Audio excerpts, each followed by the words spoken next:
शब्दांना लाभलेला फुलोरा एक कवयित्री सौ निशा सुभाष पराजंपे पूर्वाश्रमची अलका वझे.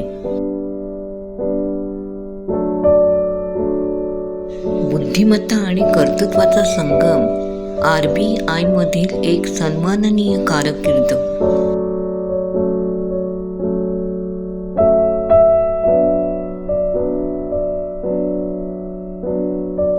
अलकाने केलेली सुंदर कविता.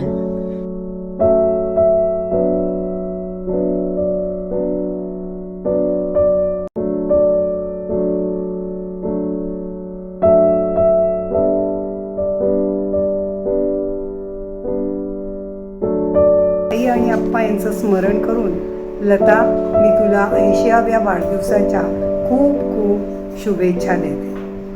आजच्या भाषेत सांगायचं झालं तर तुला आभाळभर शुभेच्छा देते. आजच्या कार्यक्रमाचं आयोजन मनोज आणि अपर्णा यांनी केल्याबद्दल त्यांचं खूप खूप कौतुक. मला इथे खास उल्लेख करावासा वाटतो की त्यांनी आपल्या आई-वडिलांचा प्रत्येक कौतुक सोहळा साजरा केला आहे.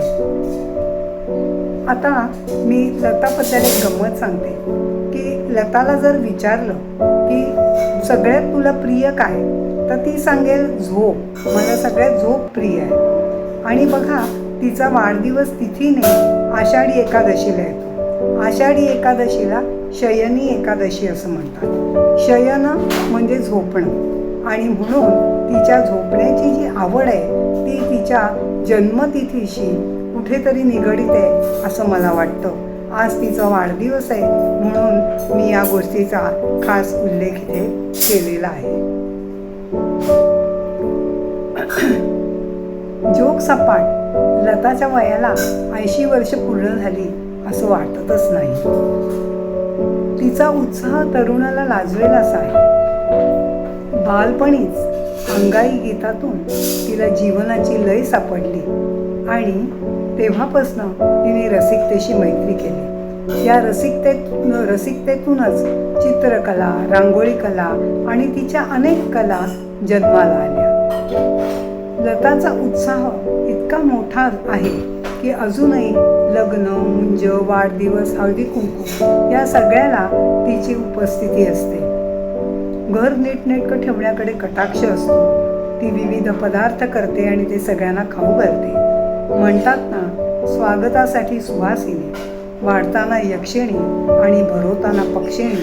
हे तिच्या बाबतीत अगदी तंतोतंत खरं आहे. सकाळी उठल्यानंतर सुडोकू सोडवणं, समीचं एखादं अडलेलं गणित बघणं, एखादं ग्रीटिंग तयार करणं, याही गोष्टीत तिला खूप रस आहे. तिची बौद्धिक क्षमता आणि रसिकता यांचा मेळ छान जमला आहे. मुलगा परदेशात असतो म्हणून त्याला कमीत कमी त्रास व्हावा याची ती काळजी घेते. बाबांची काळजी घेते, स्वतःची काळजी घेते आणि स्वतः आनंदी राहून इतरांना आनंद देते. आणि खास उल्लेख करायचा अजून एका गोष्टीचा, म्हणजे प्रत्येक कार्यक्रमात ती 2 शब्द बोलते. आणि हे 2 शब्द बोलायची तिला इतकी काही हौस आहे की कधी कधी मला असं वाटतं की ती म्हणेल, माझ्याकडे 2 शब्द तयार आहेत, पण त्याला योग्य असा कार्यक्रम तुमच्याकडे आहे का हो. अर्थात ती जे 2 शब्द बोलते ते छानच बोलते, याबद्दल काही वाद नाही. लता म्हणजे वझे कुटुंबियांची ढाल होती आणि आहे. तिची सोबत हा माझा केवढा मोठा आधार आहे हे मी शब्दात नाही सांगू शकत. आता कसं आहे ना, आमची एक बहीण परदेशात आहे. इथे आम्ही दोघीच जणी आहोत. त्याच्यामुळे आम्ही दोघींनी एकमेकींना सोबत करायची, सोबतीने चालायचं आणि चालताना आनंदाचे क्षण वेचीत जायचं. आनंदाचे क्षण वेचता वेचता उंजळीतलं चांदणं एकमेकांना द्यायचं. आता दुसरं काय. असं म्हणतात, money is a small coin, money is a small coin, love is the lucky coin, relationship is the sweet coin and friendship is the gold coin. आणि ही सगळी कॉइन्स तुझ्याकडे आहेत. आणि सगळ्यात बिग कॉइन कोणतं, तर ते आहे हेल्थ कॉइन. आणि ते कायम तुझ्याकडे राहो. सगळ्यात जे बिग कॉइन आहे ते तुझ्याकडे कायम राहो. आणि म्हणून मी देवाकडे एक मागणं मागते. मागणे एवढेच देवापाशी, मागणे एवढेच देवापाशी, आरोग्य संपदा सदैव राहू दे तुझं पाशी. थँक्यू.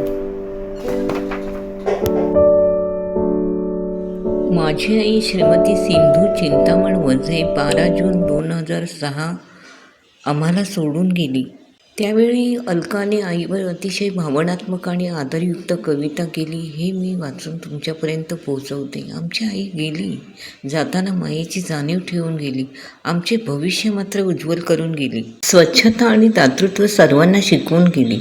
7 दशकं तिनं घर सांभाळले होते, तिच्या कष्टाचे सोने झाले.